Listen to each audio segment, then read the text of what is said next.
మనకి fast track కోర్టుల్ని ఏర్పాటు చేస్తాం అని కేంద్రం చాలా గొప్పగా ప్రకటించింది కదా. వాటి పనితీరు ఎలా ఉంటుంది అనే దానికి ఈ సంఘటన ఉదాహరణ అన్నమాట. అది ఏంటయ్యా అంటే, ఫాస్ట్ ట్రాక్ కోర్టు ఈ దినేష్, వికాస్ అనే ఈ ఇద్దరు నిందితులకు సంబంధించిన బెయిల్ పిటిషన్ మీద విచారణ అయితే ఫాస్ట్ ట్రాక్ కోర్టు వాయిదా వేసింది. ఎందుకు వాయిదా వేసింది చూడండి. ఫాస్ట్ ట్రాక్ కోర్టు పేరు కదా ఇది. శనివారం నుంచి పనిచేయడం జరిగినది. ఏం జరిగిందంటే వాయిదా వేసింది. ఫాస్ట్ ట్రాక్ కోర్టు నేను చెప్తుంటే మీకు చాదస్తంగా విచిత్రంగా అనిపిస్తుందా? సిబిఐ అంటే ప్రాసిక్యూషన్ తరపున లాయరు ఆయన హాజరు కాలేదు. అను గ్రోవర్ బలిగా అనే ఒక జడ్జి గారు దీన్ని చూస్తున్నారు ఈ ఫాస్ట్ ట్రాక్ కోర్టులో. అయితే ఎవడైనా ఏమనుకుంటాడు, ఇంత పెద్ద ఇష్యూ జరిగింది, అరే ఒక కేంద్ర మంత్రి పదవే ఊడింది, మరి చాలా ఫోకస్డ్గా ఫాస్ట్గా ఉంటాయేమో పేరుకు తగ్గట్టు అనుకుంటే ఆగస్టు 3వ తారీఖు విచారణ వాయిదా పడింది. శనివారం నుంచి అంటే దాదాపుగా ఒక 10 రోజులు వాయిదా పడింది. మరి ఫాస్ట్ ట్రాక్ కోర్టు 3 నెలల్లోపు శిక్ష వేస్తారు, 2 నెలల్లోపు శిక్ష పడుతుంది అని ఎట్లా అనుకుంటున్నారు? ఎలా పాసిబుల్ అది? యాక్ట్ బాగానే ఉంటుంది, గట్టిగానే ఉంటుంది. మరి దాన్ని అమలు చేసేది కార్యనిర్వాహక వ్యవస్థలే కదా. కార్యనిర్వాహక వ్యవస్థలు అంటే ఇందులో న్యాయ వ్యవస్థ ఉంది, పోలీసింగ్ ఉంటుంది. మరి ఈ కేసుకు సంబంధించి శనివారం నుంచే కోర్టు ప్రారంభమైంది. కొత్త కోర్టు 10:45 వరకు, ఉదయం 10:30 వరకు మన ప్రాసిక్యూషన్ తరపున లాయర్ గారి కోసం అని చెప్పి జడ్జి గారు వెయిట్ చేశారు.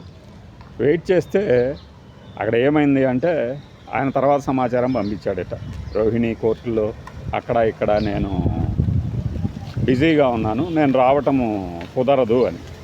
సో వెంటనే మన వాళ్ళు సరే వాయిదా వేయండి యువరానర్ అనగానే ఆగస్టు 3వ తారీఖు వాయిదా వేశారు.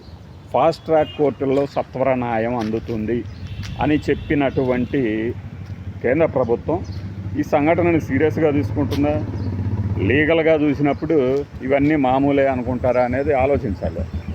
3 నెలల్లో ఒక కేసు మీద హియరింగ్, ప్రత్యేకంగా ఒక జడ్జిని నియమించినప్పుడు ఈ కోర్టుకి, అంటే ఉన్న కోర్టుని స్పెషల్ కోర్టుగా మార్చి ఫాస్ట్ ట్రాక్ కోర్టుల కింద ఏర్పాటు చేస్తే ఒక ప్రాసిక్యూషన్ లాయర్ని ప్రత్యేకంగా ఎందుకు పెట్టలేదు? ఇదే విషయాన్ని ఈ అను గ్రోవర్ బలిగా అనే జడ్జి గారు, లేడీ అనుకుంటా ఆవిడ, లేదంటే ఆయన, ఇంకొక ప్రాసిక్యూషన్కి ప్రత్యేకంగా ఇదే కేసు కోసం అని చెప్పేసి నియమించండి అని చెప్పారట. నియమించగలరా లేదా అనేది పక్కన పెడితే, ఒక రకంగా అపహాస్యం పాలు చేసినట్టు కదా ఫాస్ట్ ట్రాక్ కోర్టు అనే పేరుని. లేదు మీకు తెలియదండి ఇవన్నీ కూడా ఇలానే ఉంటాయి అంటారా? కేంద్ర మంత్రి పదవి ఊడిపోయింది. జంతర్ మంతర్ దగ్గర ధర్నాలు జరిగినాయి. దానికి ముందు అర్ధరాత్రి వచ్చి నరేంద్ర మోడీ గారు ఒక వీడియోనే పెట్టారు. ఫాస్ట్ ట్రాక్ కోర్టులని ఏర్పాటు చేస్తున్నాం, యువత ఆందోళన మేము నిశ్చితంగా గమనించాం, వారి ఆవేదనని అర్థం చేసుకున్నాం, ఆగ్రహాన్ని అర్థం చేసుకున్నాం అని చెప్తూ, తీసుకుంటున్న చర్యల గురించి చెప్తూ, ఇలా ఉంటే సిచ్యువేషను. ఇంకొకటి కాక్రోచ్ జనతా పార్టీ నిన్ననే సౌరవ్ దాస్ ఏమన్నాడు, కుర్రాడు మన సాలార్ సినిమాలో చిన్నప్పటి ప్రభాస్ లాగా ఉంటాడు, కొంతగా గిరిజాల జుట్టు, అతను ప్రెస్ మీట్ పెట్టి వీళ్ళు మేము డిమాండ్లు ఇచ్చారు, వీళ్ళు ఆ డిమాండ్లు పక్కన పెట్టేలా కనపడుతుంది, మేము మళ్ళీ ఉద్యమం ఇస్తాము అని, మళ్ళీ జంతర్ మంతర్ దగ్గరికి చేరతాము అని. అవసరమా ఇది? అంటే తాత్కాలికంగా ఉద్యమాలని పక్కన పెట్టేసేందుకు ఏదేదో మాట్లాడుతూ ఏవేవో మిగిలిన రాజకీయ పక్షాలకు ఇచ్చిన హామీలాగా దీన్ని కూడా మొరగబెట్టే ప్రయత్నం ఏమన్నా జరుగుతుందా? అయితే ఒకటి, యువకులేం ఊరుకోరు. ఎందుకంటే చాలామందికి ప్రొటెస్ట్ కూడా ఒక సెలబ్రేషన్ లాగా ఉంటుంది. అనకూడదు, ప్రొటెస్ట్ కూడా ఒక సెలబ్రేషన్ లాగా ఉంటుంది. ఒక 10 మంది ఒక చోట జూరి నినాదాలు చేస్తూ ఉండటము, గెంతులు వేస్తూ ఉండటము. ఇప్పుడు మనకి ధనుష్ సినిమా ఉంది కదా, రఘువరన్ బీటెక్లో, అందులో కాళ్ళు చేతులు ఇరిగితే చేతులతో క్రికెట్ ఆడుతున్నట్టు, నర్సులకి కటింగ్ చేస్తున్నట్టు బిల్డప్లు ఇస్తారు కదా. ఈ బ్యాచ్ కూడా ఉంటుంది.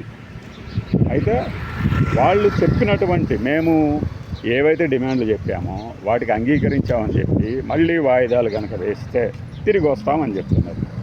సో ఈ కోణంలో చూసినప్పుడు ఒక పక్క ఫాస్ట్ ట్రాక్ కోర్టు తాలూకు వ్యవహార శైలి ఎంత గొప్పగా, మొదటి రోజే వాయిదా పడింది ఒక కేసు. ఆ నిందితులకు బెయిల్ పిటిషన్ మీదట. వాళ్ళు వెంటనే వాయిదా అడిగారట, వీళ్ళు ఇచ్చేశారట. ఇలానే జరుగుతూ పోతే రేపొద్దున నిందితులకి బెయిల్ ఇవ్వవద్దు అని వాదించడానికి లాయర్ కనుక లేడనుకోండి, అతను గైర్హాజరని ఎన్ని రోజులని కోర్టు అడ్డుకుంటుంది? ఏదో ఒక రోజు బెయిల్ ఇచ్చేస్తుంది. ఇదేనా జరిగే న్యాయం? Fast track court, times of ఇండియాలో స్టోరీ ఉంది, కింద లింక్ పెడతాను చూడండి.